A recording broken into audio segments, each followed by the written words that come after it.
Good morning दोस्तों and welcome to NCERT zone.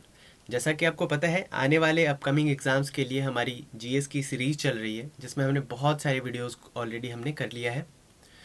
History से बहुत सारे वीडियोस हमने किए, साथ ही साथ स्टैटिक पोर्शन भी हम करते आ रहे हैं। और शाम को तो हमारा सीरीज़ चल ही रहा है, कौन सा, स्पीडी का करंट अफेयर्स, वो चल रहा है। ठीक है, तो मैं आपको रिकमेंड करूँगा, अगर आपने प्रीवियस वीडियोज़ नहीं देखे हैं तो सबसे पहले जाकर के उन वीडियोज़ को देखिए, उसके बाद आप यहाँ से कंटिन्यू कीजिएगा।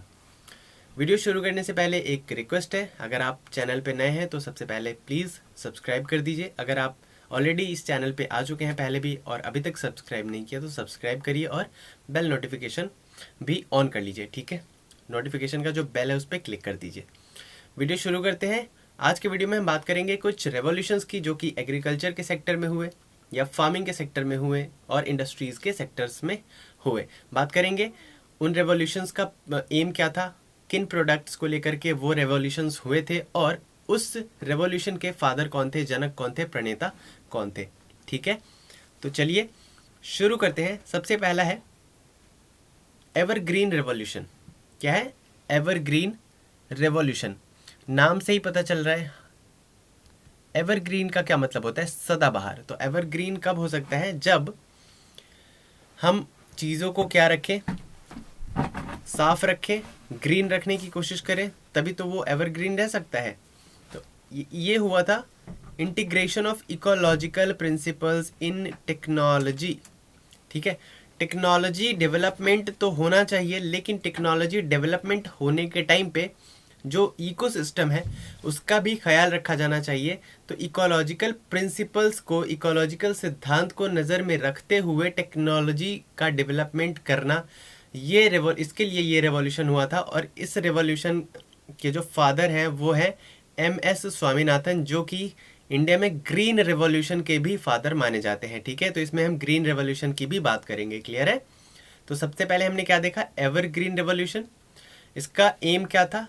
Integration of ecological principles in technology development, मतलब टेक्नोलॉजी का डेवलपमेंट होना चाहिए, साथ ही साथ इकोसिस्टम का ख्याल रखा जाना चाहिए। उसके बाद सेकंड है प्रोटीन रेवोल्यूशन। प्रोटीन रेवोल्यूशन क्या था? तो higher production technology driven second green revolution. यहाँ पे हायर प्रोडक्शन की बात की गई एग्रीकल्चरल सेक्टर में। ठीक है, और इसको सेकंड ग्रीन रेवोल्यूशन भी कहा गया। तो ये किसने लाया था, इसके फादर कौन है? तो ये कॉइन किया था नरेंद्र मोदी ने और अरुण जेटली ने मिलकर के। ठीक है, अरुण जेटली और नरेंद्र मोदी ने मिलकर के इसे कॉइन किया था। कौन सा? Protein revolution. और एम इसका क्या था? Higher production. ये हमने देख लिया। उसके बाद है येलो रेवोल्यूशन। येलो रेवोल्यूशन किस प्रोडक्ट को लेकर के हुआ था? ऑयल सीड्स जो होते हैं उसके प्रोडक्शन में इंक्रीमेंट के लिए, उसके प्रोडक्शन को बढ़ाने के लिए, स्पेशली मस्टर्ड और सनफ्लावर ऑयल, सनफ्लावर सीड्स, ये सीड्स जब बढ़ेंगे तो इससे ऑयल की प्राप्ति होगी।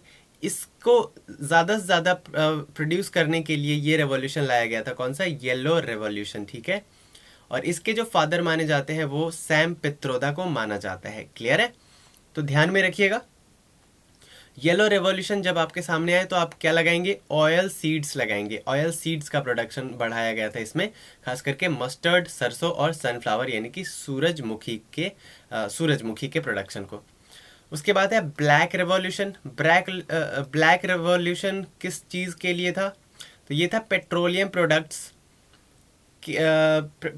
प्रोडक्ट्स को बढ़ावा देने के लिए और इथेनॉल को बढ़ावा देने के लिए, बायोडीजल को बढ़ावा देने के लिए। ठीक है, इन सब को बढ़ावा देने के लिए क्या था? ब्लैक रेवोल्यूशन लाया गया था। उसके बाद है ब्लू रेवोल्यूशन। ब्लू यानी कि नीली क्रांति। ये किस लिए लाया गया था? तो फिश प्रोडक्शन को बढ़ाने के लिए ये क्रांति लाई गई थी, ब्लू रेवोल्यूशन। और डॉक्टर अरुण कृष्णन को इसका फादर माना जाता है। किसका? ब्लू रेवोल्यूशन का। उसके बाद है ब्राउन रेवोल्यूशन।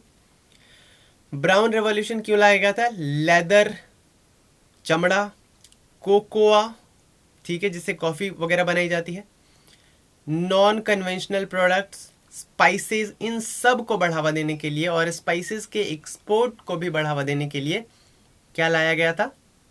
Brown revolution. ठीक है, तो ब्राउन रेवोल्यूशन में क्या क्या चीज़ें हैं एक बार फिर से देख लेते हैं। एग्जाम में जो आपके ऑप्शंस आएंगे ना, तो या तो इस प्रकार से आ जाएंगे कि ब्राउन रेवोल्यूशन का संबंध किससे है, leather, cocoa, non conventional product, spices, all of the above. तो अगर ऑल ऑफ द अबव है तो आप all of the above answer कर दोगे, नहीं है तो कोई भी एक प्रोडक्ट दे देगा, या तो लेदर दे देगा, या कोकोआ दे देगा, या स्पाइसेस दे देगा, इसी तरीके से, ठीक है। या फिर इस तरीके से करेगा, लेदर और स्पाइसेस दे देगा और बोलेगा 1 and 2 बोथ, तो इस तरीके से आप आंसर कर सकते हो, ठीक है ना। बस आपको याद रखना है ब्राउन रेवोल्यूशन का संबंध किस किस से है, तो लेदर से है, कोकोआ से है, स्पाइसेस से है, ठीक है। उसके बाद है golden fibre revolution. Golden fibre revolution, अभी इसके बाद हम पढ़ेंगे गोल्डन रेवोल्यूशन। तो दोनों में डिफरेंस है, यहाँ पे ध्यान रखिएगा, ये है गोल्डन फाइबर रेवोल्यूशन, ये फाइबर पे विशेष ध्यान दीजिएगा। तो जहाँ पे फाइबर आ जाएगा ना, तो आप समझ जाइएगा कि जूट प्रोडक्शन पे ध्यान दिया गया था, जूट प्रोडक्शन को बढ़ावा देने के लिए ये जो रेवोल्यूशन है वो लाया गया था, ठीक है। जूट प्रोडक्शन को बढ़ावा देने के लिए कौन सा, गोल्डन फाइबर रेवोल्यूशन। वहीं पे बात करें गोल्डन रेवोल्यूशन की, तो ये हुआ था फ्रूट्स, हनी प्रोडक्शन और हॉर्टिकल्चर डेवलपमेंट के लिए, ठीक है। तो फ्रूट्स को बढ़ावा देने के लिए, फ्रूट प्रोडक्शन को, हनी प्रोडक्शन को बढ़ावा देने के लिए और हॉर्टिकल्चर डेवलपमेंट के लिए ये रेवोल्यूशन लाया गया था, कौन सा, गोल्डन रेवोल्यूशन। और इसके जो फादर माने जाते हैं गोल्डन रेवोल्यूशन के, वो माना जाता है निरपख तुतेज को। किसको, निरपख तुतेज को। आगे बढ़ते हैं। हाँ, नेक्स्ट है ग्रे रेवोल्यूशन। कौन सा, ग्रे रेवोल्यूशन। ये लाया गया था फर्टिलाइजर्स को बढ़ावा देने के लिए, खाद को बढ़ावा देने के लिए, खाद के उत्पादन को, फर्टिलाइजर्स को। उसके बाद है पिंक रेवोल्यूशन। पिंक रेवोल्यूशन में यानी कि गुलाबी क्रांति में ध्यान दिया गया था अनियन प्रोडक्शन पे, फार्मास्यूटिकल्स पे और प्रॉन प्रोडक्शन पे, यानी कि झींगा जो होता है प्रॉन, उसके प्रोडक्शन पे। तो क्या क्या पिंक रेवोल्यूशन में क्या क्या शामिल था, एक तो प्याज की खेती को बढ़ावा देने के लिए, फार्मास्यूटिकल्स दवाइयों के प्रोडक्शन को बढ़ाने के लिए, और प्रॉन प्रोडक्शन को यानी कि जो झींगा मछली होती है ना उसके प्रोडक्शन को बढ़ावा देने के लिए लाया गया था। और इसका जो फादर माना जाता है पिंक रेवोल्यूशन का, वो दुर्गेश पटेल को माना जाता है। किसको माना जाता है, दुर्गेश पटेल को माना जाता है।